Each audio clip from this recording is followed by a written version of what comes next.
Powered by the Montana Television Network.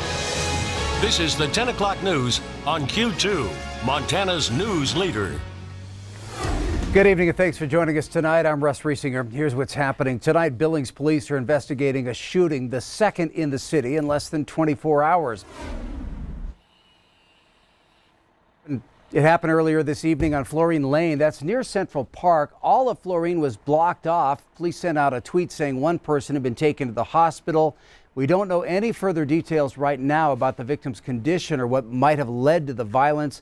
Police do say there is no threat to the public. Meanwhile, a shooting that happened late Sunday night is now a homicide investigation. Police Lieutenant Dave Gardillo says the 50-year-old Billings man died shortly after he was shot last night. It happened just before 10 in the front yard of a home in the 100 block of South 31st Street.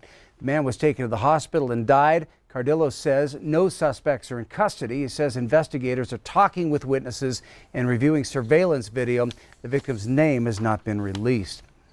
In Billings, School District 2 trustees made the unanimous decision tonight to continue with online learning for the rest of the school year. A preliminary plan is in place for high school graduation, but the ceremony may have a drastically different look than what people are used to. Q2's Mitch Legge joins us now with more. At the school board meeting Monday night, Billings School Superintendent Greg Upham said that he didn't think that it would be a good idea to send kids back to the classroom, and he gave a long list of reasons why. Among them, he didn't think that social distancing could be adequately practiced across the Billings schools, and the next step of masking thousands of staff and students would prove to be a tough task. As well, the district doesn't have an adequate count on the number of staff members that would be considered high risk if they were to contract COVID-19. With a unanimous vote, trustees chose to keep up with distance learning for the remainder of the year. Ahead of that vote, trustees noted the amount of research and prior discussion that led them to their decision. Superintendent Upham did reveal a new preliminary plan for what graduation would look like for high school seniors.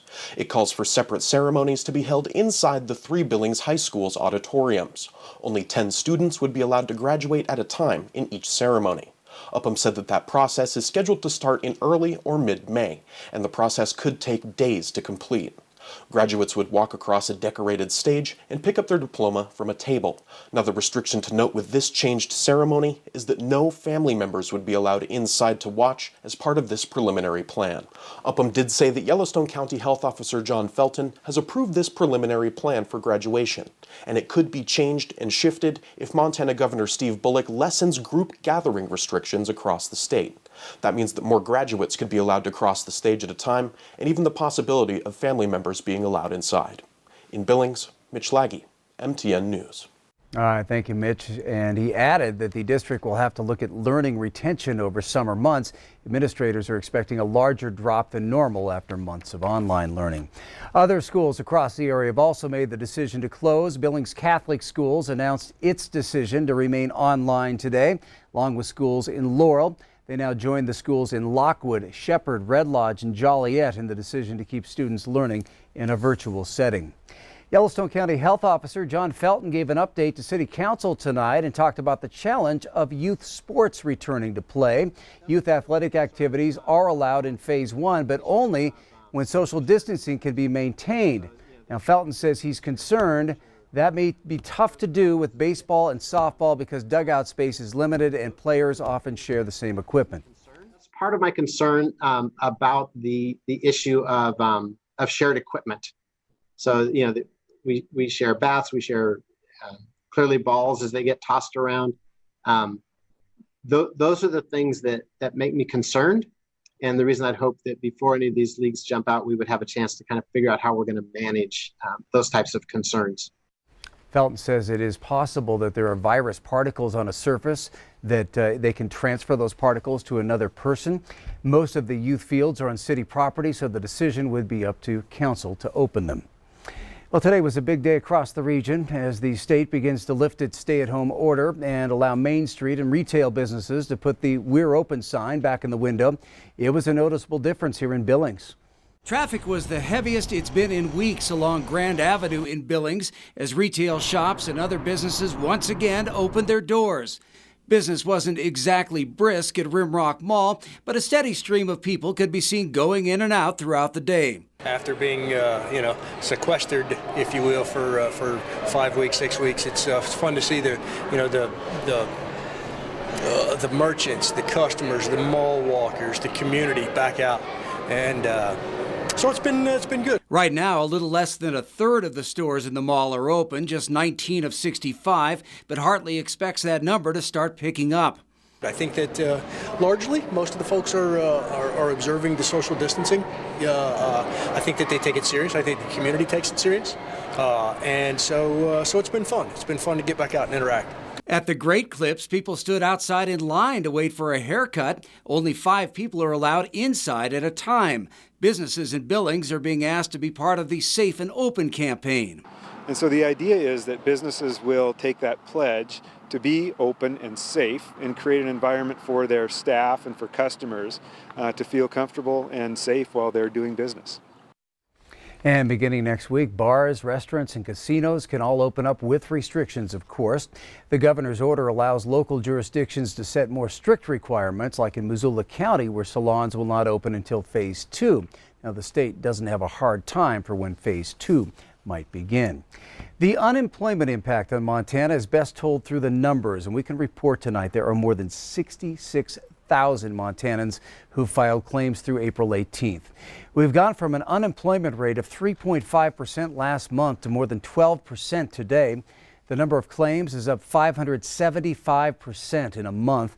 It's a similar story in Yellowstone County, where we've seen unemployment claims rise from just over 1,200 last month to almost 10,000 by the middle of April. In 1 week, more than 3,700 people filed for unemployment here in the county. The Montana Department of Labor is trying to process all of those claims, but is facing a challenge that it's not set up to handle. And you can catch all of the stories in the Rebound series on our website, ktvq.com.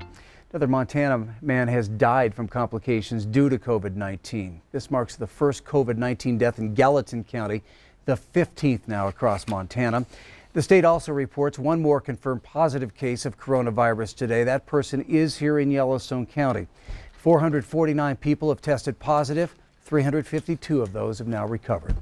Late this afternoon, Wyoming announced it now has 19 new confirmed coronavirus cases. Wyoming's numbers are growing much faster recently, with more than 38 new cases in the past several days. So far, 389 people have tested positive for COVID-19 and 7 people have died in Wyoming.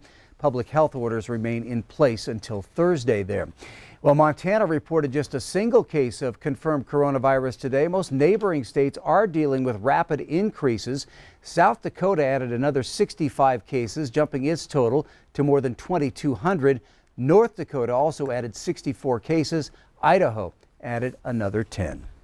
All right, turning to weather now. Chief forecaster Bob McGuire is here. Bob, we've got 80s in our sights, and that sounds great, but might not be so great right at this time of year. Yeah, it's going to be a problem for us, and let me show you the reason why. First off, with the warmer temperatures moving in, we're going to see temperatures jumping up into the 80s or so, and then it drops back down into the 60s. But here's what's going to happen with those warm temperatures. We have a fire weather watch beginning on Tuesday and going through Tuesday night, looking for dry fuels and low humidity. That could cause erratic fire behavior, and also could mean that we could see fires if they get going. They could burn out of control in a hurry. Another problem is that with the warmer temperatures, we still got a lot of snow up in the Beartooth Mountains, and that could start melting a lot of snow, and that could put anywhere from 4 to 8 inches of moisture or water into some of the area's creeks, rivers, and streams, causing some flooding in our area. All that happens probably later on, like Wednesday or Thursday, so we'll see what happens. Maybe later on in the week, we could see some flooding, especially in the lower areas where we have the lower foothills of the Beartooth Mountains. We'll have more on that coming your way in a few more minutes. All right, thank you, Bob. Well, the number of confirmed coronavirus cases in the U.S. now approaching 1 million, while the number of COVID-19 deaths has climbed above 55,000. Elise Preston reports from New York. Coronavirus infection and fatality totals are still on the rise, but many parts of the U.S. are taking steps towards a return to normal life. On Monday, the White House announced new guidelines for how that should be done. We recommend that they do it as quickly as possible, but safely. We want everyone to be safe. Georgia and at least 18 other states are giving some businesses a green light to reopen. Our servers, our bartenders, they'll be wearing masks. There's hand sanitizer that's able to be used. We have disposable menus. Tennessee is allowing restaurants to resume dine-in meal service. So far, only some have. Many are reportedly seeing few customers. It's good to see that they're opening and, everybody's getting back to business. I know this is just like the first stage of it, like half capacity, but at least it's a beginning. Frustration is growing in some places that have yet to ease their restrictions. I've done hair for 15 years and I've never had lost this much income.